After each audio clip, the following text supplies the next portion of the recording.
Happy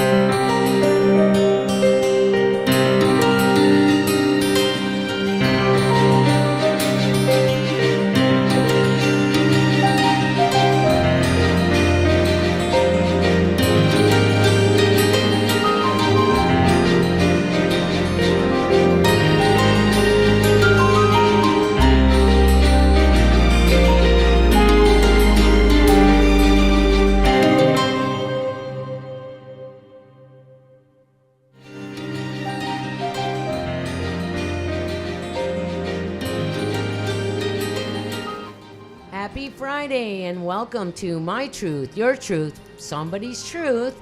I'm Tammy Harlib, aka Reutman, and I am with... Christopher Blakesley. Thanks for having us. Yes, well, you're always here. No, but so you're having me. I know, I am appreciate having you letting me on the It's almost show. like having a child. And today's show is sponsored by Danius Dynamics, the world-renowned, well, it's kind of an exaggeration. You're but world-renowned. Yeah, I Renowned. guess in Come my on. own mind. Yeah, absolutely. Yeah, for group and individual hypnotherapy. And I'm Christopher Blakesley with LBC Law Group. We are lawyers, but different. And today we're really excited because we have the Honorable Judge Voy, William O. Voy. And I had the pleasure of introducing him. Thank you so much for being here, first of all. And I don't want to take up the entirety of the interview going over your resume because it is lengthy and impressive. How many pages was that anyways? I mean, I've got so many. Because I looked at it and it just kept scrolling and scrolling Well, and it's all- scrolling and scrolling. You know, and some people just fill them up, but his is very impressive. And so I do want to get into it a little bit. So he started off, I know he grew up in the Pacific Northwest, and he went to law school at Willamette University. Correct. Shortly after that, you had multiple jobs, and we're going to get into some of that during the episode, so I don't want to do a spoiler already. But I'm going to fast forward a little bit to 1998 when you were appointed as the judge, district court judge here in Nevada by the governor. Is that correct? Correct. Yes. And during that time, you did first 5 years with domestic family law stuff. And then after that, you kind of transitioned a little bit into some juvenile work and helping the youth of Nevada, specifically Clark County, and working with them on delinquency issues, truancy. Civil commitments. Yes. There we go. And in 2005, you established the nation's first specialty court for sexually exploited youth. You also were integral in keeping kids in school, specifically through the Keeping Kids in School Summit, as well as part of the Truancy Diversion Program. And from being an attorney also, and watching you actually work before we knew each other, I can honestly say that you were heavily invested in consistently seeing the good in the youth of Clark County and doing your best to focus on rehabilitation as well as punishment when required. But I think you struck a really nice balance. And what I'd like to do today is emphasize that, highlight that, commend you for your service there. And after 24 years, you finally retired. I think it was May of 2022.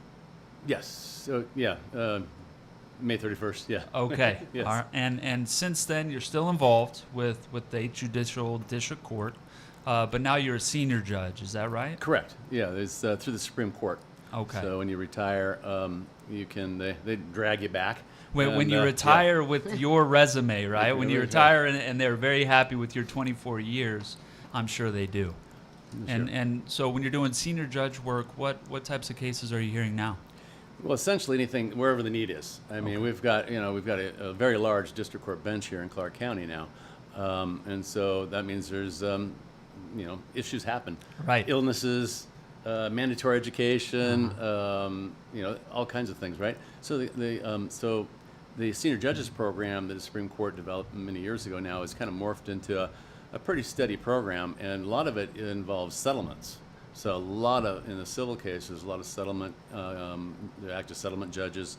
Right now, pretty much I'm covering most family law judges, so I'm doing the abuse and neglect cases, some of the juvenile delinquency stuff, guardianship, regular civil domestics. I mean, wherever the need is, they kind of Well, you and in after there. 25 years on the bench, you have the skill set and experience to kind of put a different hat on each day, right? And they definitely need that here. I know domestic law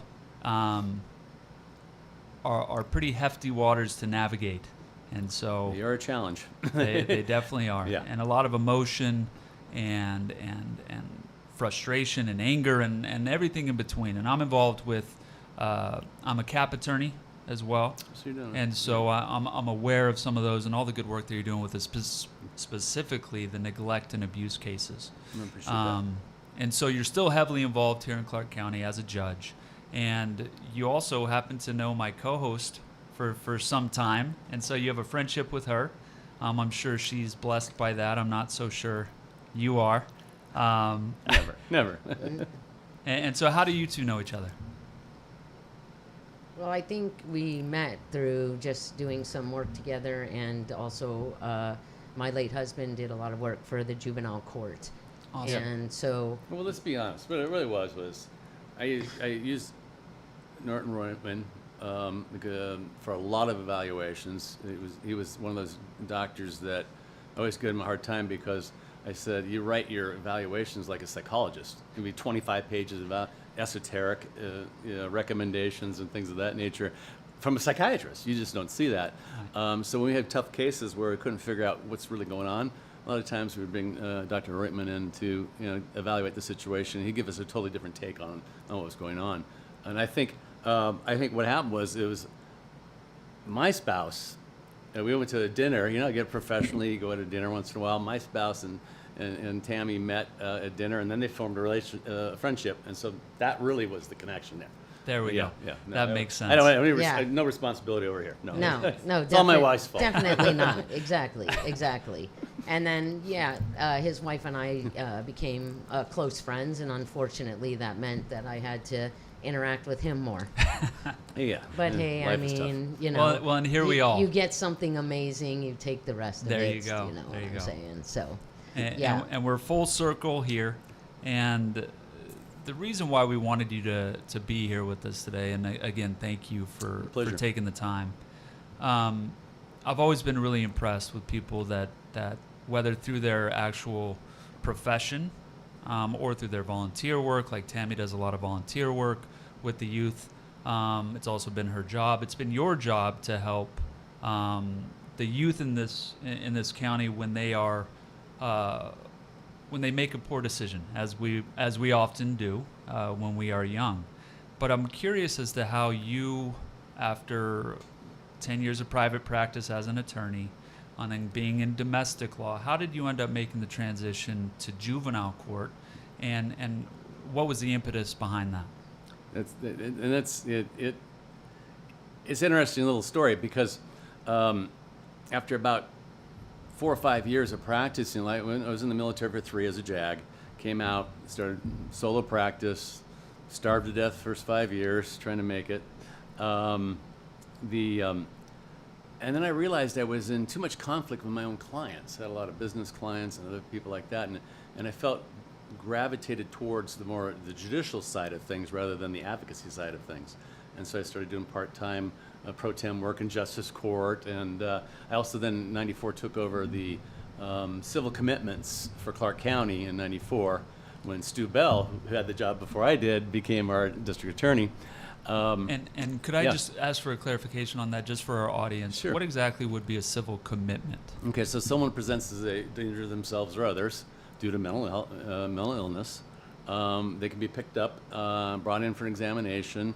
Doctors can clear them and they're released on a hold, or they can keep them, and then you start the court process. With in 5 days, you have to have a formal petition filed. There's a review. They're represented by counsel.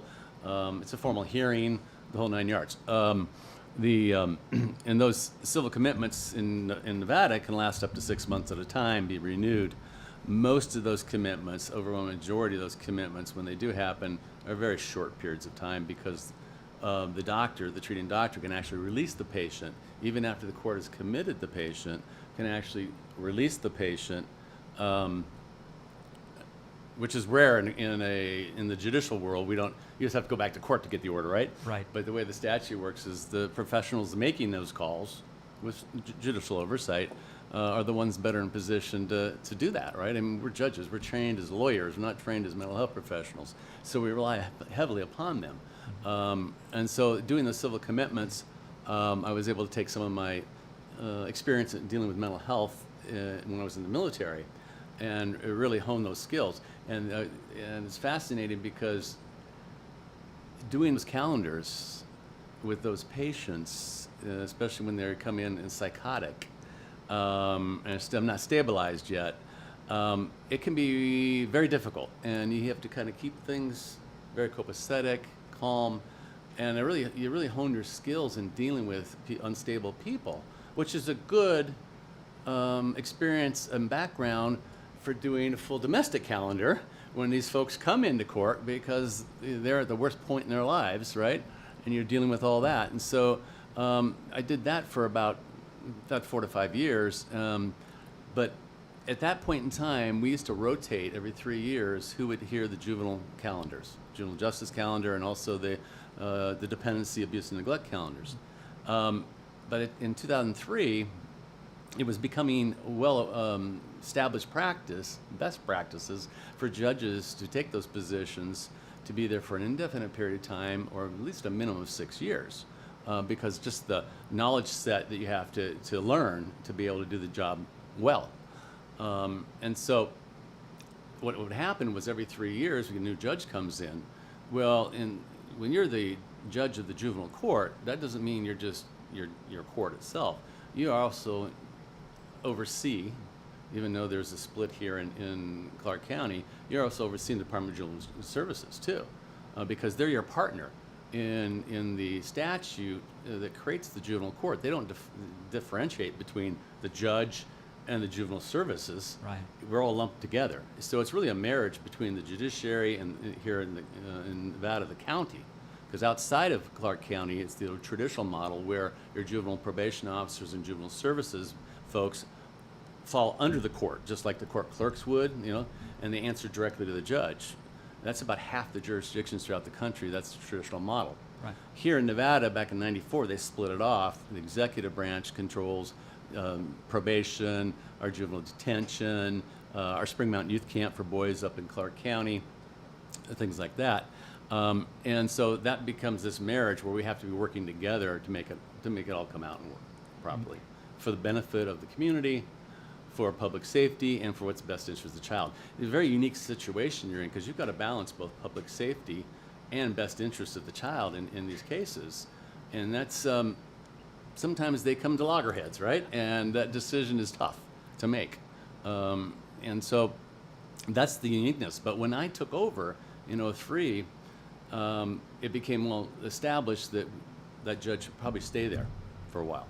So I stayed there since the end of '03 until 2020, when our calendars were split with another judge, because I was the sole judge over all of juvenile delinquency. So that for many 17 years, Yeah. you were that judge. That was it. Yeah, and that involves both just the courtroom, but outside of the courtroom. Half that job, to do it right, involves being outside the courtroom, interfacing with all the partners. And we're talking not just juvenile services, but we're talking about school districts, our nonprofits, every folks out there that touch kids. You have to be involved with to some extent, right? Some more than others. And so that job can only be done when you've got enough time outside the courtroom to do the other half of it. And so for 2 years, and this is during the pandemic and coming out of the pandemic, we switched the calendar. I had another judge come on board. We split the calendars up, and then in 22, right? Yeah, in May of 22, I decided to leave the bench, with the idea that I wanted to get out from underneath that cloak of the bench and actually try to bring to fruition several projects that we'd been working on for years but never could get off the ground. And that was kind of one of my goals of leaving, is to be able to spend time doing that. Wow. And Yeah. when you're passionate like you are, right? You do go the extra mile for the kids, for the families, even for the system, which tends to be a little hard to do. I'm going to pull you back to the civil commitments because one of our viewers on Twitter, Joy Goldman, had a question about the 5150s. And so, can you kind of explain? 5150s? Yeah, the Oh, that's legal the 2000s. That's the legal 2000s Yeah, in yeah. California. They call it the 5150s. Right, Oh, right, okay. right. Yeah. So, I mean, I want to pull you back on that in terms of not just the adults, but also the kids, because I think some people don't understand when you're on a hold like that, especially for kids, your parental rights are taken away, and so to be more cautious in doing them. But I'll let you explain, what it is and the process of it. So you're talking about when you have let's say, law enforcement encounters a 16-year-old who's obviously not there, for whatever reason's going on, right? And it could be mental health, it could be under the influence, or a combination of both. You don't know on the street, but you have probable cause to believe this kid's a danger to themselves or others, and they bring them into protective custody on the legal hold, take them to the hospital, clear it medically to determine. And the medical clearance in those cases is really basically just to rule out some medical reason as to why you're acting the way you are. For example, extreme dehydration can cause psychosis, right? Yeah. Well, we don't know if there's a medical reason why you're exhibiting all this, right? And so that's what that medical clearance is supposed to accomplish. So at that stage in the game, then the parents would be brought in saying, well, you're willing, your child needs to be for stabilization at one of our mental health facilities, a week or two, or whatever that looks like, right? Will you voluntarily sign your child in? 90% of the time, or even more, it's just off the top of my head, don't quote that number. Well, I won't quote I haven't you. done the research exactly, but being but the being vast involved for majority. so long, I can tell you, the vast majority of them, the parents are saying, yes, Johnny needs to stay for a while and get stabilized, right? Or at least get him through the detox portion too, to see what may be left out of that once they're detoxed. When you have the parent that refuses it, and you've got these doctors saying, no, he needs to be in, that's when the court process starts, a petition's filed, and then they come to court, and then the two reviewing doctors will review the case themselves, and they work under the court, so they're independent doctors. And at those hearings, you've got the two independent doctors' recommendations and the treating doctor's recommendations. The child's represented by counsel. Parents can have their own counsel if they wish. And they're obviously at those hearings themselves and have a voice at those hearings. And usually there's, what I've seen over the years, we're able to kind of finesse it a little bit and get the parents on board cooperation-wise, but if they still refuse, then CPS gets involved. Right. And if they still want, and especially if the kid's needs to stay and they're trying to sign the child out involuntarily, CPS will get involved, and they go from there. And CPS can get involved right from the beginning. Yes, Because I a lot spent of them many and many hours in the ER with kids, and the parent is just not willing to come down, or there's a problem with the parent Right. that got the kid into the ER in the first place, and then you have to call CPS, and they send a CPS worker down that kind of interacts as the parent. And some of the parents, let's be honest, some of the parents have their own issues, right? And so you're dealing with a parent that may have their own substantial mental health issues. They're not, they're not quite focusing on what really is in this child's best interest right there, and right? that's what I was going to kind of bring up, is so much of our own behaviors or patterns that we saw from our parents, and that could lead into the similar substance abuse or And the hereditary factors of mental health. and that's what I was right? going to get to, Yeah. right? Is then the other side is the hereditary, if they inherited it from their parents. And I can't help but think how heavy must hang the head, right? When you're having to wear that judge's robe to make these vital decisions for minors.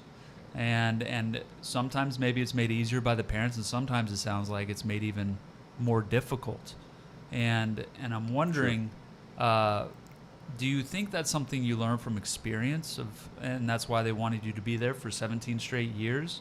Is that from your background in the Army, from education? How did you kind of From arrive your to be able to own get experiences, Yeah. which we know, often Absolutely, sets you're right. the stepping stones for what we're going to be amazing at. there? Exactly. I think Tim. it's a combination of being there at the right time, in the right place, when, again, it was being acknowledged that that position should stay indefinite at the time I came on board.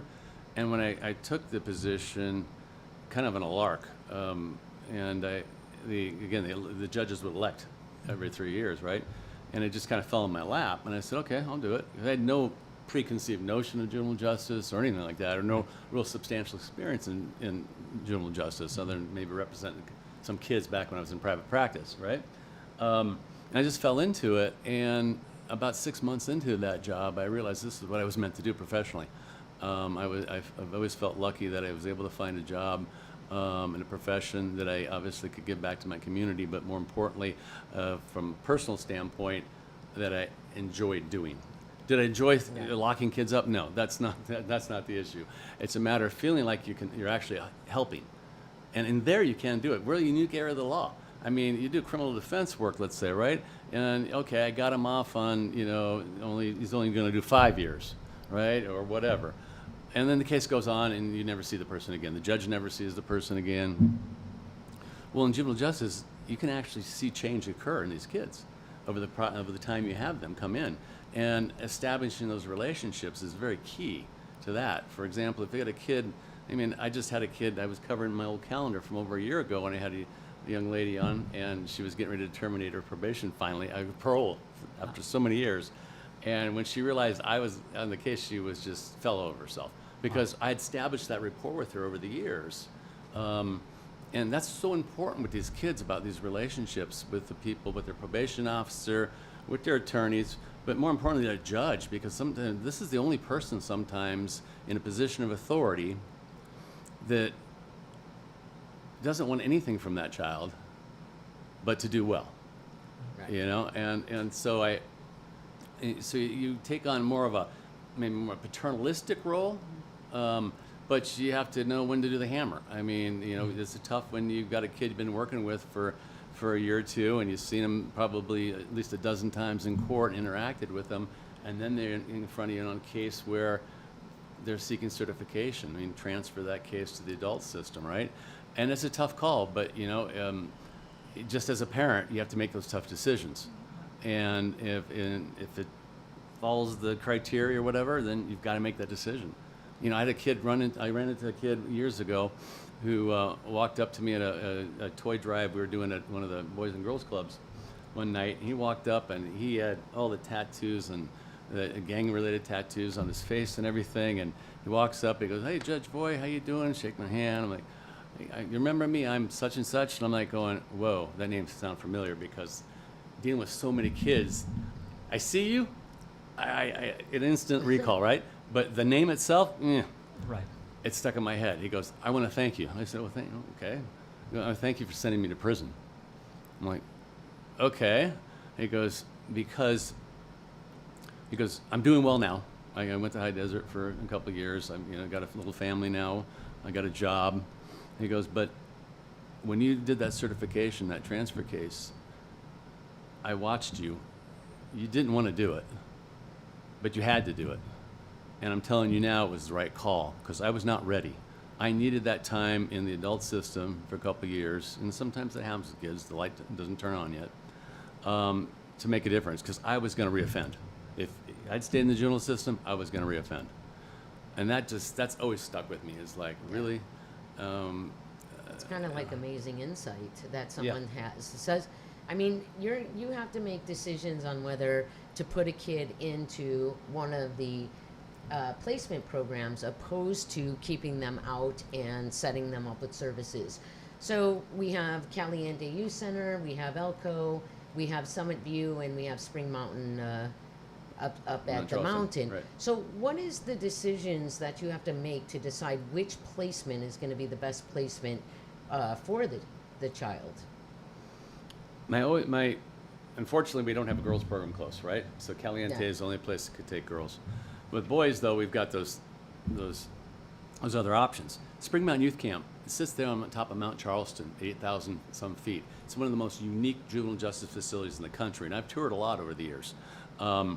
And it's unique because it's an open campus. You can run off from there, usually not very successfully, but you can take off. There's no fences and bars or there nothing. are mountain lions. There are mountain lions, yes. And we And have pictures of them. cougars. That's enough to deter me. Yeah, I'm and staying put. And Yeah, mountain lions. We got exactly. pictures of them, too. Yeah. They're waiting for you. Yeah, You gotta exactly. run Right off. by the door, right? Yeah, right by the door. drooling. Yeah. Come on. But so my first inclination was, and why it's so unique is they're so close. It takes you a half hour to get up the mountain. Most facilities like that, like at Caliente and Elko, they're out in the middle of well, not so much Elko, but Caliente in the middle of nowhere. So if you can have an open campus, and that's the traditional model of juvenile justice, out in the middle of nowhere, open campus, reform schools, whatever they called them back in the day, because there was no place to run, which is good because we don't want them institutionalized in a prison type setting, right? More of like a boarding school type setting, right? Right. And so what makes Spring Mountain so unique is that we can get everyone up there. We can get family up there to visit, wow. professionals to go up there to do their work. The probation officers aren't living there, you know, they come and go. And it's so unique of a facility. That's always been my first go-to, always, because of that. And keeping the families engaged more that way, because you send a kid to Elko, let's be real. A lot of these families, there's no way they're getting Elko to visit. So they're up there for 9 months, no visitation, maybe some phone calls and things like that, right? And then they do their program. Maybe they do very well. We plop them back down here and back into Las Vegas. They go right back home, right back to the same neighborhood, and then we wonder why they reoffend.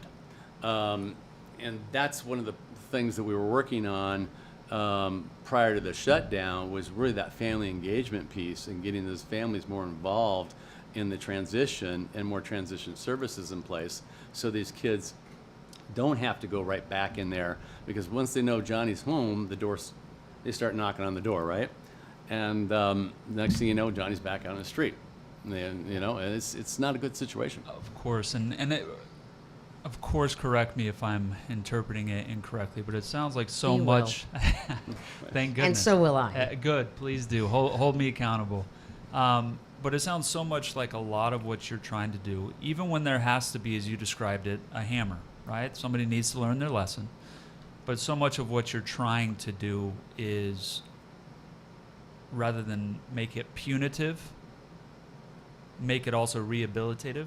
Of course. And by not institutionalizing them, right, where they're in a jail cell with these bars and they're isolated and there's chain link and barbed wire, you're making it accessible to families and having some of these other mental health benefits. Am I reading that right? No, that's right. I mean, the mental health aspect, you know, the rule of thumb is at least 70% of the kids that we deal with have mental health issues, from anywhere from extreme, let's say, schizophrenic, to adjustment disorders and everything else in between, right? And so mental health is a huge portion of the programming that we do in juvenile justice, because it exists. We have to deal with it, right? But the more important thing is the consequences. What people don't understand, because you see people in the press or other politicians talk about these kids need to be punished and lock them up. And okay, fine, I get that aspect of it. But consequences are really what we're looking at. And consequences can be lots of different things and mean different things to different kids, right? You may have that one kid gets arrested for the first time, spends 48 hours in juvie, you'll never see that kid again, all right? That you got a kid that spends a couple weeks in juvie, they get acclimated to it. They meet new friends. And make new friends. They learn new skills. All right, and they get out, and then we got bigger problems. But the acclimation to the detention environment is really important, because it now take that deterrent value that detention may have had, it's gone. Right. It's gone. I did juvie. It's no big deal, right? Right. I've had kids tell me later on in life, I was covering a domestic calendar the other day, and a guy was in front of me and goes, "Judge, I was in front of you when I was a kid, blah, blah, blah." He goes, "Do me a favor." He goes, "When you're talking to them, remind them this is juvie. This isn't the criminal system. I did my 2 years in the criminal system. I wish I had known what it was like, because when I did it, I thought it was just going to be like juvie again, right?" I'm like, that's no, really no. interesting. Not Yeah, so much. and not Yeah. so much, right? But the consequences can be anything. So what we like to say in the juvenile justice world is that we do rehabilitation, we do accountability and consequences. We're not here you could call it punishment if you want, but it's more consequences because you can have pro-social activities that are consequential to a kid, and they're getting not just, okay, I'm doing this, it's paid back for doing the crime, and that's simplistic way of looking at it. But also, these are the consequences I have to do, but I'm actually getting something out of it. And maybe I'm not going to be in that same mindset 6 months later after going through whatever that program is than I was before I went into it. And so that's why I like to focus on that, because everyone wants to say punishment, just like they're saying that what the school district was doing with restorative justice and a school to justice partnership that we as juvenile justice approached Clark County School District back in 2018 with. And they're blaming the issues we're having now in school on that. And that is so narrow-sighted and ignorant, and I'll tell you why. We never got the program started. Right. We spent 2 years trying to get this huge school district to get the proper personnel in place, the training in place with the number of employees they have. We're talking, we had a program to train every employee, not teachers, janitors, bus drivers, everyone on this idea of there must be consequences, but consequences doesn't mean that you automatically send the kid to juvie. Because I'm telling you, this is how it works. You have a kid that is pulled out of class for doing something in class, they make a referral to the district attorney's office, they file a petition. 4 weeks later, the way that works its way through the system, right? Right. Kids need immediate consequences. You can't consequent a kid for something, oh, last year you did that. Here, come Right. over here. Boom, hit you upside the head. It Right. doesn't work, right? Right. It has to be immediate. Because kids, that's how their thought process is, right? And the further delay you get from the time whatever happened to the consequence portion, the longer that takes, the more meaningless The the less they consequences. associate the two, And- right? And I want to jump Exactly. in because you bring up the school district, and when I graduated, yeah, I know it's hard to believe, but I did, with my EDS. My professional paper was actually on school failure and its contributions to juvenile delinquency. And I think what people kind of miss is that the child is usually acting out because there usually is an academic deficit that is unaddressed. And even if they're in special ed, they're on 504s, they're on IEPs, a lot of times those issues still aren't addressed. Right. So the kid, for kids, they're in school for the majority of the day, of the week, and of the year. And it's their one place where they can start to feel accomplishment or feeling good about themselves or, feeling like they have succeeded in something. But when you don't succeed there, you're going to go outside and look for a place you do succeed. So you go to the store, you steal a candy bar, you get away with it, you feel that internal sense of success. And human nature is really to go where one succeeds, not where one fails.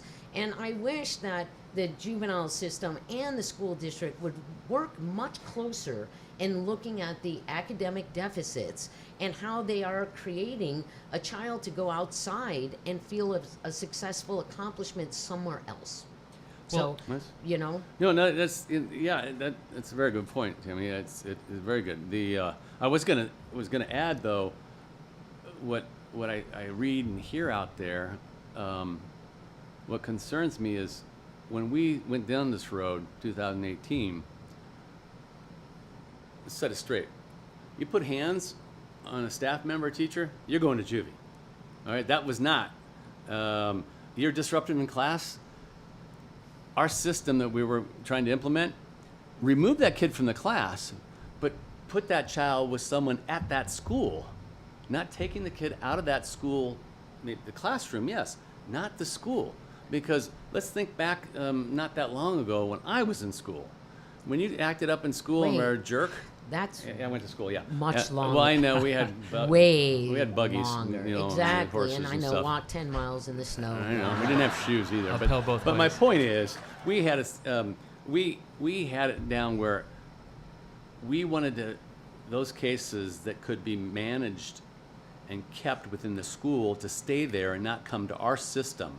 But we also recognized that the school system needed to have all the resources in place. And that's what we were in the process of putting in place when the shutdown finally put an end to everything in March 2020. So it was never implemented. And again, like I said, we were trying to get school-based behavior. Assaulting someone's not school-based behavior. Right.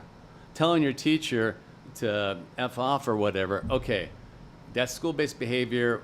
We should be able to deal with that the old way, because like back in the day, we had Saturday detention.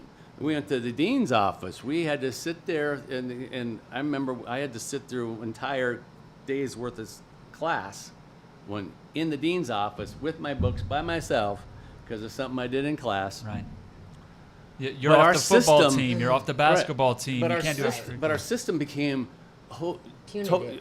well, not punitive, but our system became dependent upon, let's get rid of that kid, send him to the juvenile system. Right. Send him to the juvenile system. They'll take care of it. They'll take care of it. And then when you explain to some folks that that's the hurdles that the system has and the time constraints to get that kid from the event to consequences or intervention or whatever needs to happen, was taking, and again, it's a process, unfortunately, that would take a month and a half.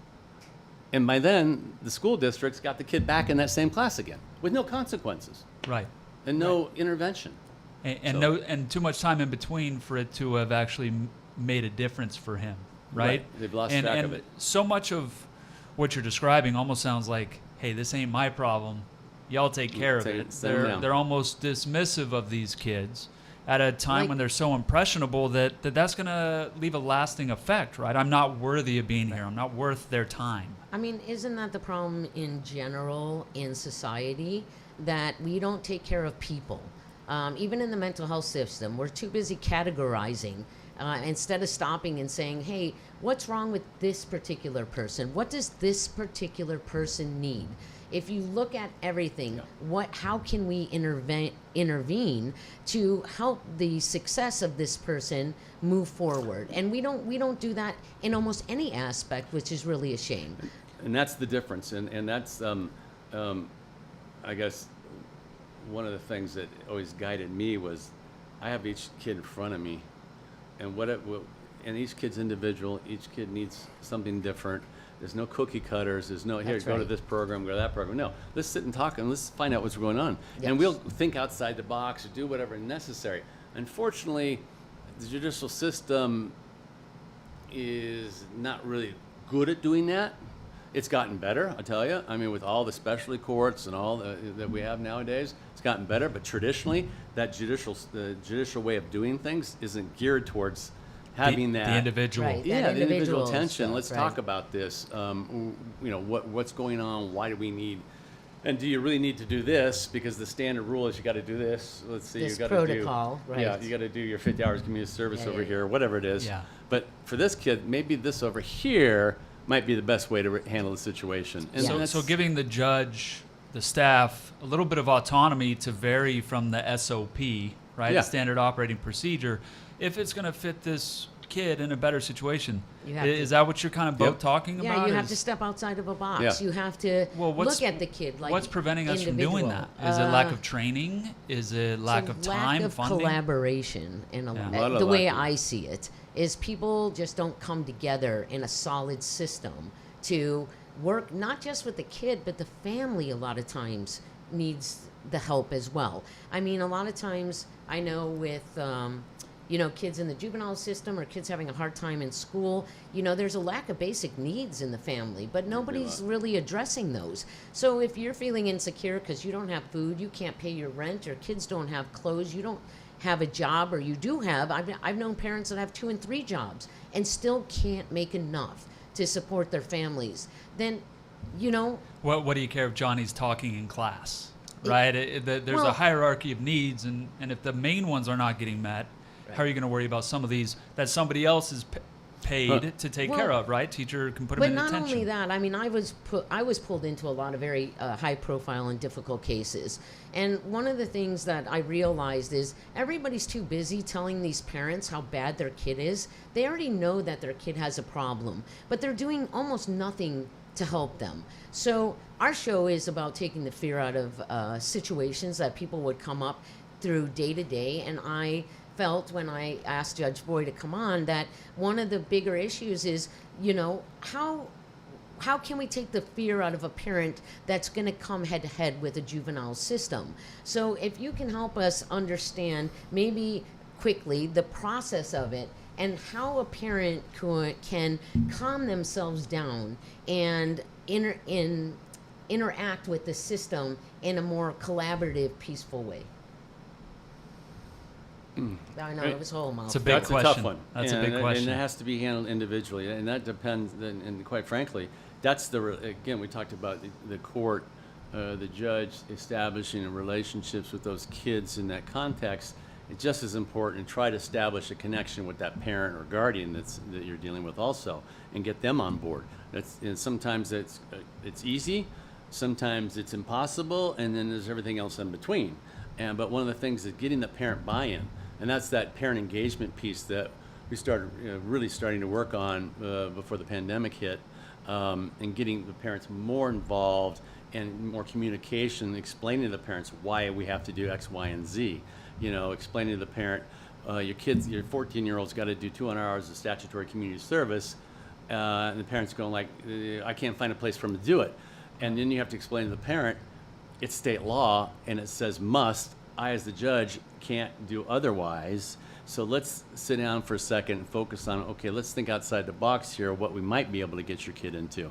And it takes a little extra time per case. One of the complaints I always had was, God, he just takes forever sometimes, or whatever, or he spends too much time on an individual case. And I go, well, you know what? I'd rather spend extra time on this case now, and hopefully prevent them from reoffending, but actually hopefully they're successul.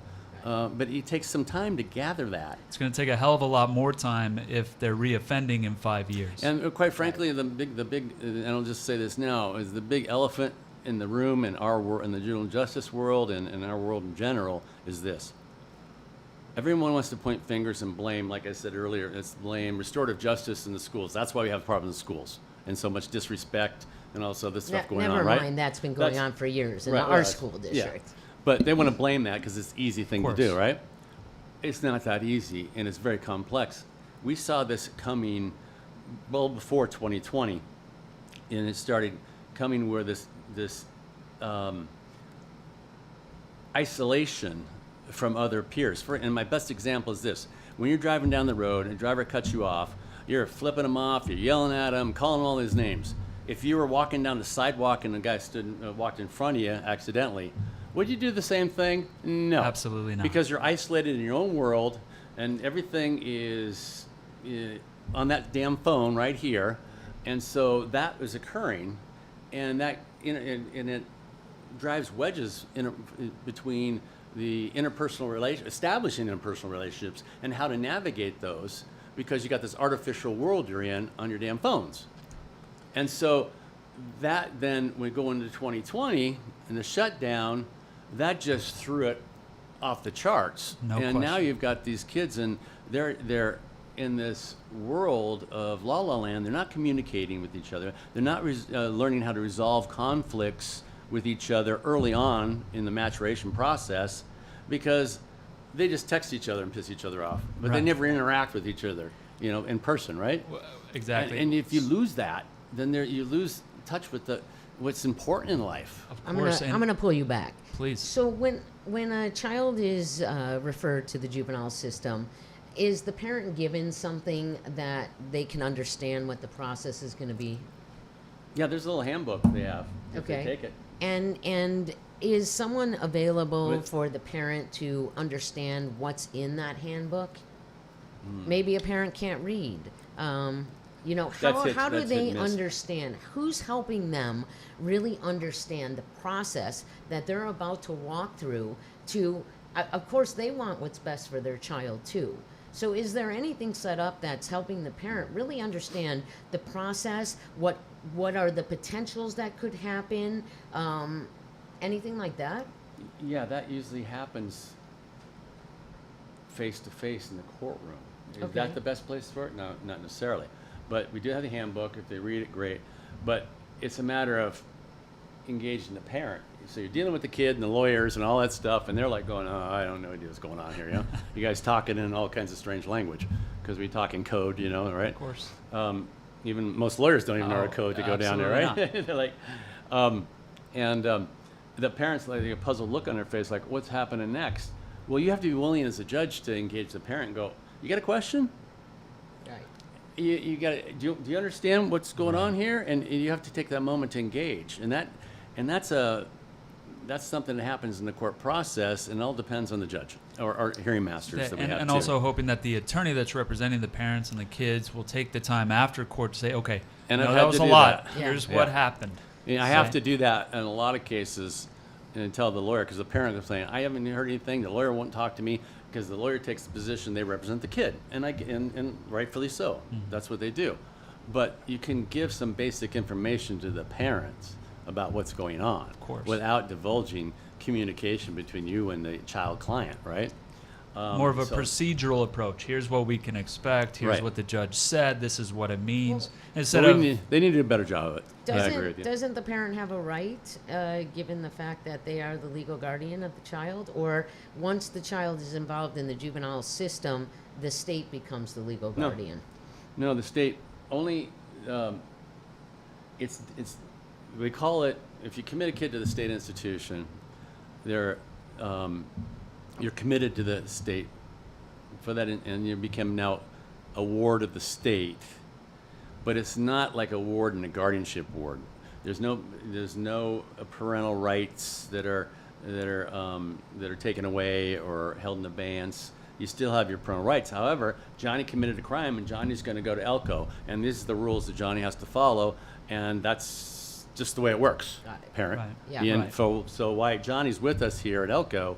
Yeah, we stand in parentis locus, and on top of that, that's the job of the juvenile court judge to ensure that they are being taken care of in a humanistic way and actually receiving therapeutic services. I mean, that's a huge part of it, the mental health aspects, right? and if we had time, I wanted to get into that, but I'm not sure. We're- I know, Tammy, you have some We're- questions. We're running out of We're running out. You're too interesting, We're out Judge of Boyd. time. You're out of time. But one thing I think from everything that you said, and I've listened, I know that's a shock. It's a first.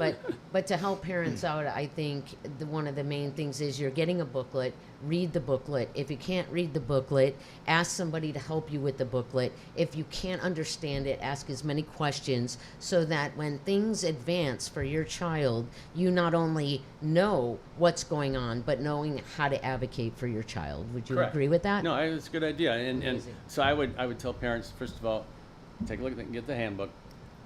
Engage the kids' counsel, because you can hire your own counsel if you wish, but 90% of it's either PD's office or a Right. conflict attorneys, and they know all this. They know all the procedure and rules, what to expect, and engage them for that if you're having trouble understanding. But lastly, more importantly, when you're in court, stand up and say, "Judge, I have a question." Have a voice. Have a You voice. have a voice. And and judges will usually respond. And I'm not speaking for other judges, but I always responded and tried to make sure, because the parent buy-in's piece, because we're only going to have the kid, like at Spring Mountain Youth Camp or whatever, for example, for 6 months. Right. They're coming back home. Right. So again, that parent engagement piece is so crucial, Yeah. so that they have a buy-in. Usually I would like to get a buy-in for a parent. You know, Johnny's going to go to Spring Mountain Youth Camp. And then the parent would either express disappointment sometimes. Sometimes they go with the parents on board with it. They get it, right? Right. Sometimes disappointment. And that's when I have to take the parent aside a little bit and say, let me explain what that is up there. Explain the facility, what it's like, what we do up there, things like that, and why Johnny has to go do this. And that most of the time brings them down. They understand, okay? course. He's going to come home in 6 months. I can visit him up there, but he's required to do this. It's a finite amount of time. He's Yeah. coming home to you. Yeah, and they're always going to come back home, So- usually. Sounds So- like an opportunity for someone that has the passion in helping parents understand at least the criminal system, whether it's juvenile or their child has been moved up to the adult system, to create a program that, nonprofit perhaps, to sit down with the parent, not only explain the process, but also help the parent and the family get the services they need while their child is in incarceration, so that when the child comes back home, then the whole family is much better off, and there's more of a chance for a complete success, not only for the kid but also for the family. And one last And- thing is, Please. until they get rid of the video system, you're not going to make any inroads here.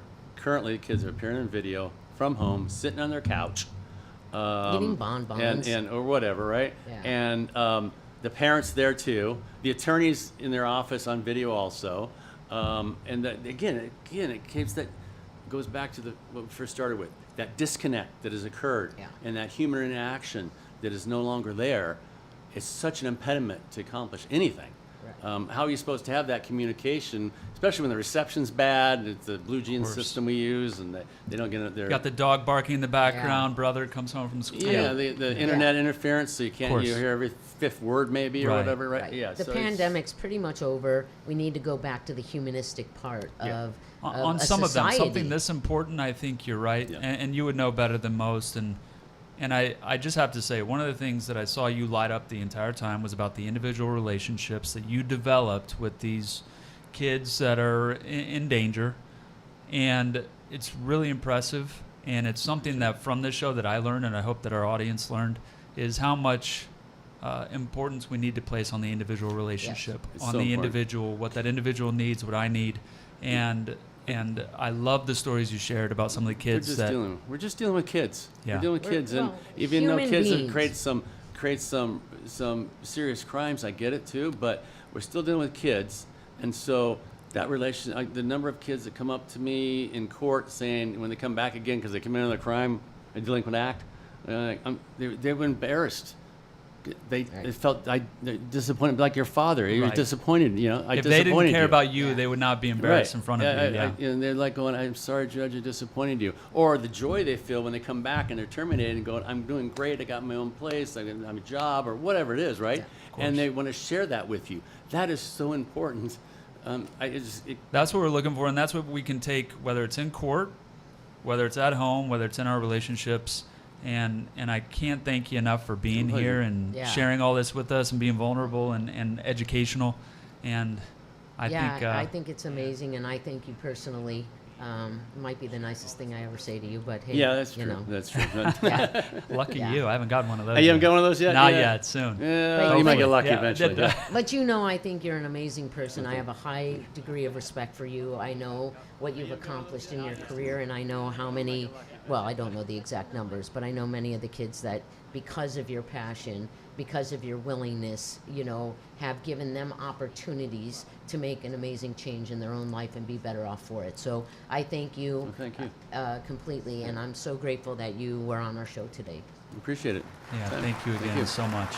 And we usually end the show, Tammy, with a product review. And I think you have one for us, or are we just going to hop into a modality? We're going to go into a modality, and then usually we do the product review after that. Christopher, get with the program. There we man. go. Hey, you run this part. No. I'm just here to watch and learn. Exactly. So let's go ahead and learn a new technique.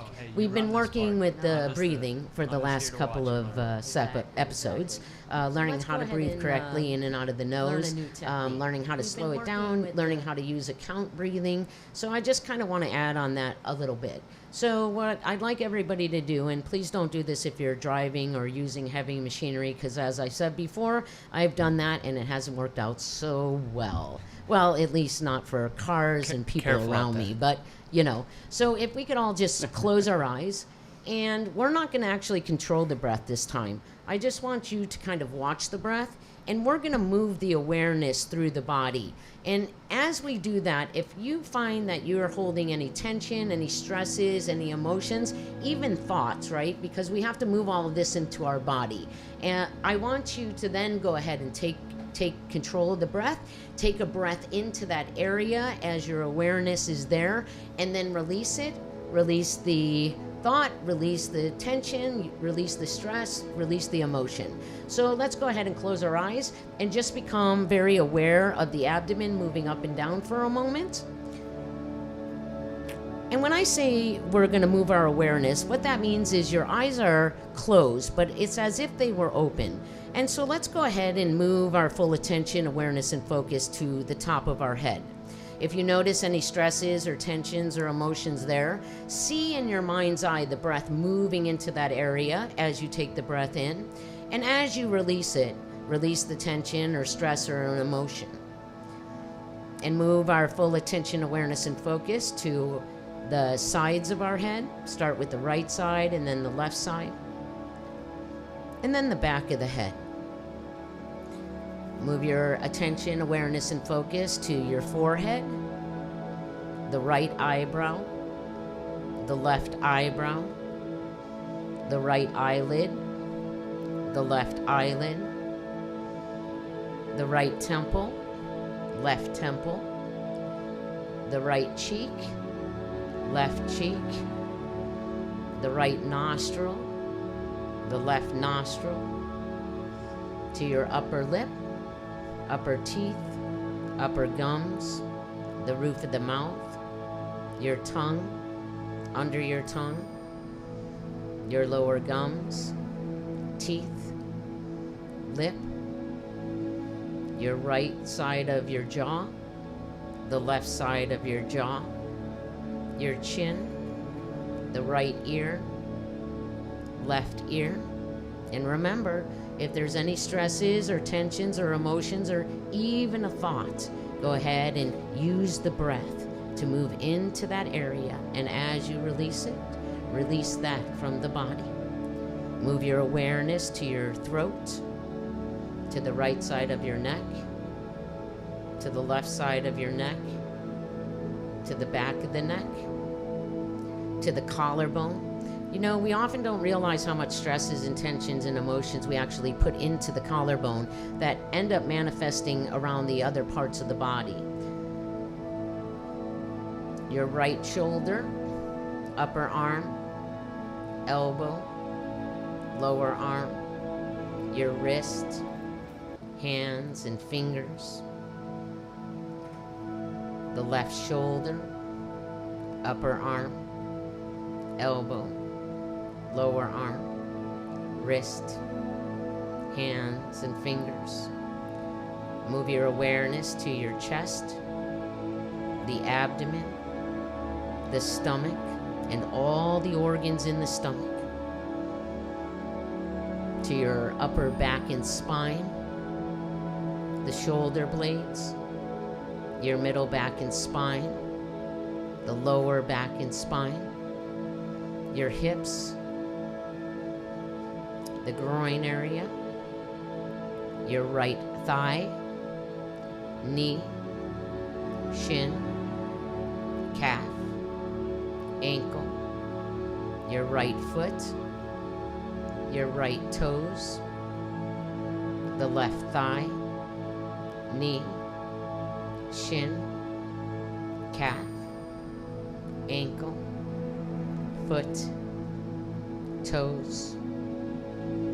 And although this was a longer process right now, it only takes a minute, really, to close your eyes, to move your awareness around your body when you're having a sensation or a thought that's being activated in some part of the body. Like sometimes people have anxieties and their stomachs start hurting or their chest starts pounding.